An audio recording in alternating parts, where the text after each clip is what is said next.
The scream that tore through Samuel Creek's dawn silence wasn't human. It was something far worse. It was the sound of hope dying. Rancher Thomas Whitmore dropped his coffee cup, the porcelain shattering against the porch boards as he sprinted toward his barn. 23 years working this land, and he never heard anything like it. The sound came again, weaker now, like wind through broken glass. The barn door hung ajar, creaking on rusted hinges. Inside, shafts of golden light cut through floating dust, illuminating empty stalls and scattered hay. But there, in the corner where he kept the old horse blankets, something moved. Thomas approached slowly, his boots silent on the packed earth.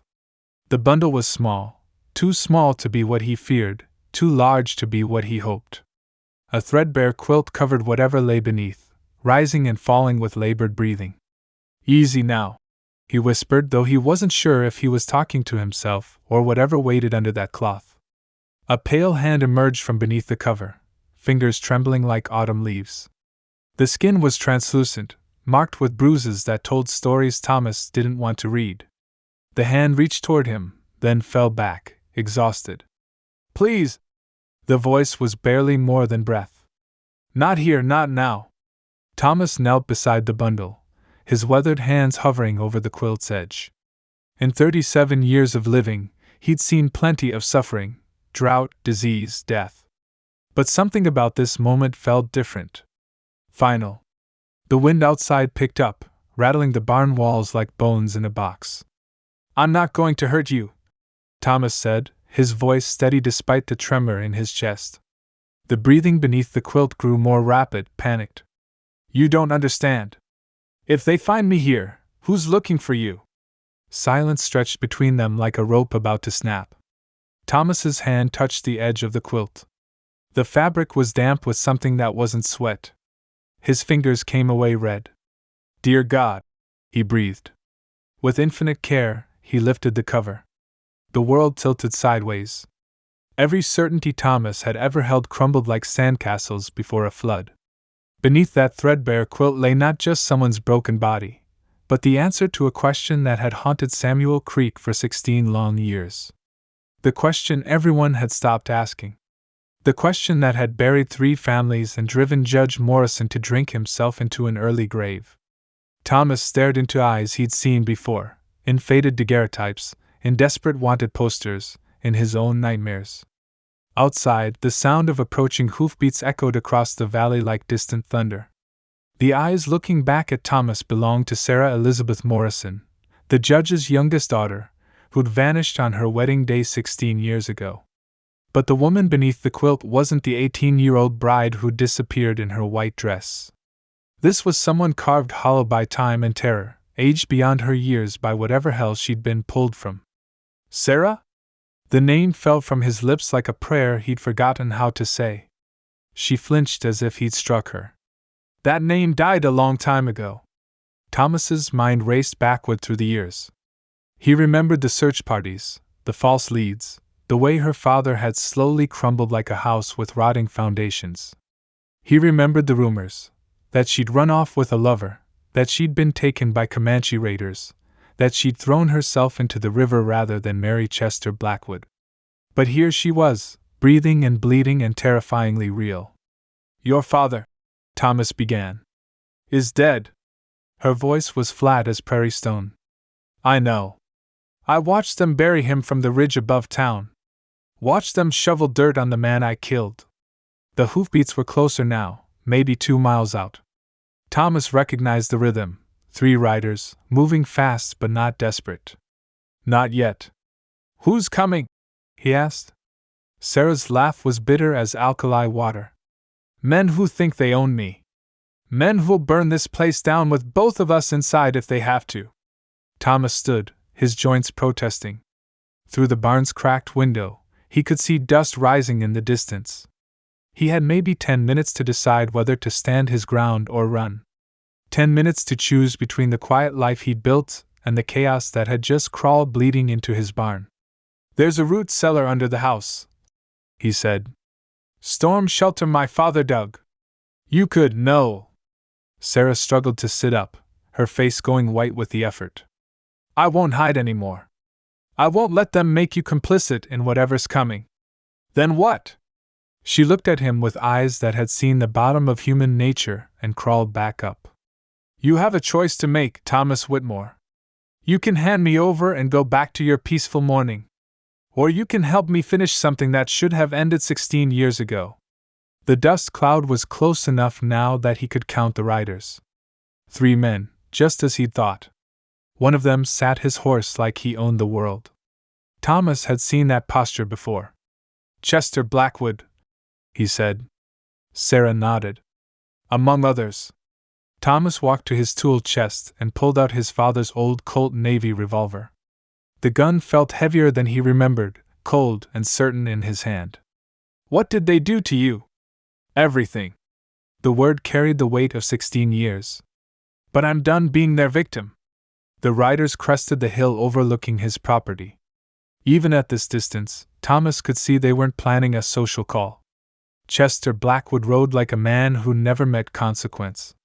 Even from a distance, Thomas could see the silver conchos on his saddle catching the morning light, the way he held his reins loose and confident. Behind him rode 2 men Thomas didn't recognize, hired guns by the look of them, all sharp angles and cold purpose. They won't come peaceful, Sarah said, struggling to her feet. Blood had soaked through the back of her dress, dark and telling. Thomas checked the cylinder of his revolver. 5 bullets. 3 men. Simple arithmetic that might cost him everything. What happened the night you disappeared? Sarah leaned against the barn wall, her breathing shallow. Chester didn't want a wife. He wanted property. When I tried to leave the church, he had his men drag me to a cabin in the hills. Said I'd learn to be grateful eventually. The words hung in the air like smoke from a funeral pyre. 16 years, Thomas said. 16 years of being dead while still breathing. Of watching the world move on without me. Of learning that some men think they can own another person's soul. The riders were at his gate now, 3 dark shapes against the morning sky. Thomas could hear Chester's voice carrying across the yard, smooth and reasonable, the tone of a man used to getting his way. Thomas Whitmore, Chester called. We're looking for someone who might have wandered onto your property. Injured woman, dangerous. We're here to help. Sarah laughed, and the sound was like breaking glass. Help. That's what he called it for 16 years. Thomas stepped to the barn door, positioning himself where he could see but remain partially hidden. Chester sat his horse at the edge of the yard, his 2 companions flanking him like bookends of violence. Property's posted, Thomas called back. You're trespassing. Now, Thomas, let's not be unfriendly about this. The woman we're tracking is unwell. Needs medical attention. Surely you wouldn't want to harbor someone dangerous. Don't see any woman here. Chester's smile was visible even at this distance, the kind of expression that never reached the eyes. I think you do. In fact, I'm certain of it. One of the hired guns shifted in his saddle, his hand moving to rest on his pistol grip. The message was clear enough. Here's what's going to happen, Thomas, Chester continued, his voice still honey smooth. You're going to step aside and let us search your property. Any interference, and we'll have to assume you're part of whatever madness has taken hold of our poor Sarah. The name hit the air like a slap. Behind Thomas, Sarah made a sound, half growl, half sob. When he glanced back, she was holding a pitchfork, her knuckles white around the handle. They're not taking me back, she whispered. I'd rather die right here than spend another day in that cage they call marriage. The 3 riders began moving closer, spreading out to cover more ground. Professional. Methodical. They'd done this before. Thomas had 2 choices: step aside and let 16 years of suffering continue, or stand between Sarah and the men who'd stolen her life. The weight of his father's gun was solid in his hand. Your move, Thomas, Chester called. Thomas stepped out of the barn into the morning light, his revolver hanging loose at his side. The sun was climbing now, burning off the last wisps of dawn mist and throwing long shadows across the yard. That's far enough, he said. Chester reined in his horse, that politician's smile still plastered across his face. Up close, Thomas could see the years had been kind to the man, silver threading through his hair in distinguished streaks, expensive clothes that spoke of power and influence. Everything about him screamed respectability. Everything except his eyes. Thomas, you're making a mistake. The woman you're protecting isn't who you think she is. She's been affected by her experiences. Delusional. Violent. Seems clear-headed enough to me. One of the hired guns, a lean man with a face like a hatchet, shifted in his saddle. Boss, we don't have time for this conversation. Chester held up a hand. Patience, Crane. Thomas is a reasonable man. He just needs to understand the situation. I understand plenty. Thomas's thumb found the hammer of his Colt. I understand you held a woman against her will for 16 years. I understand her father drank himself to death believing she was gone. I understand you're not taking her anywhere today. The mask slipped from Chester's face like paint in the rain.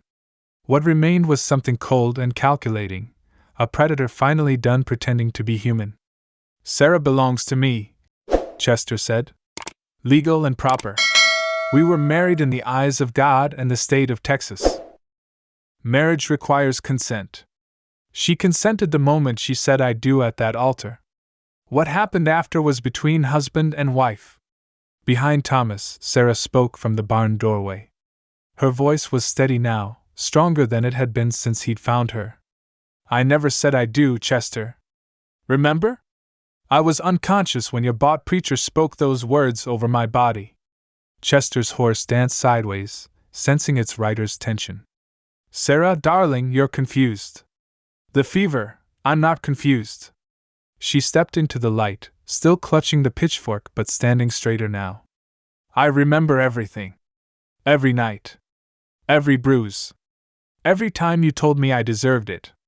The hired gun called Crane was getting restless, his hand moving closer to his weapon. Thomas caught the movement and shifted slightly, putting himself more directly between the man and Sarah. This is touching, Crane said, but we've wasted enough daylight. Blackwood, give the word. Thomas watched Chester's face, saw the moment the man made his choice. It was subtle, just a slight tightening around the eyes, a barely perceptible nod. I'm sorry it's come to this, Thomas, Chester said. That's when Thomas saw her. Moving like a ghost through the tall grass at the edge of his property, another figure approached, an elderly woman in a dark dress, walking with purpose despite her age. She carried something in her hands, something that glinted silver in the morning sun. It was Martha Cleary, the town's midwife and the only person who never stopped asking questions about Sarah's disappearance. And she was carrying a shotgun. Morning, Chester, Martha called out, her voice carrying the authority of someone who delivered half the babies in 3 counties. Fancy meeting you here. The hired guns spun in their saddles, suddenly facing threats from 2 directions. The mathematics of violence had just gotten more complicated. Chester's composure cracked completely. Martha, this doesn't concern you.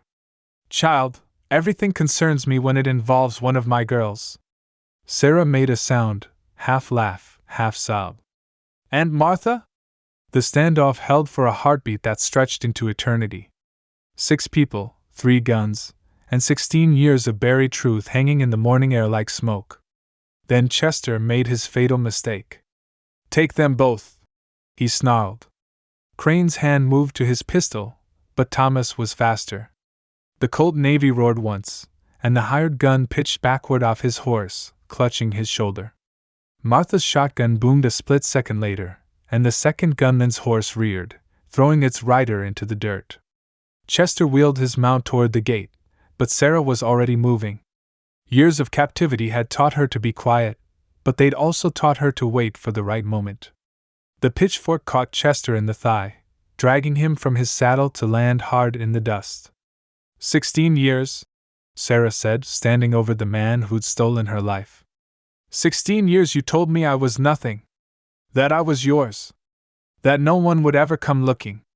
Chester rolled over, his leg bleeding through expensive fabric. Sarah, please, my name, she said quietly, is Sarah Elizabeth Morrison. I am Judge Morrison's daughter. I am not your wife. I never was your wife. Thomas approached slowly, his gun still drawn but lowered. Behind him, Martha was checking on the wounded men with the efficient movements of someone who'd seen plenty of blood in her time. What happens now? Thomas asked. Sarah looked down at Chester, then at the vast sky stretching endlessly above them. Now I go home. Or what's left of it. Martha finished binding Crane's shoulder wound and walked over to them.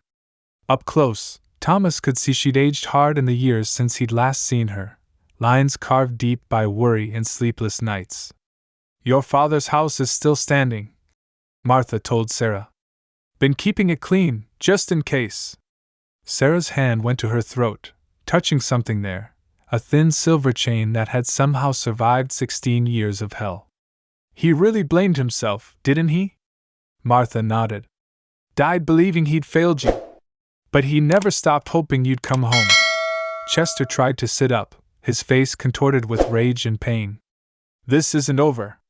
I have connections, influence. You have nothing, Martha said simply. Half the territory knows what kind of man you really are. The other half is about to find out.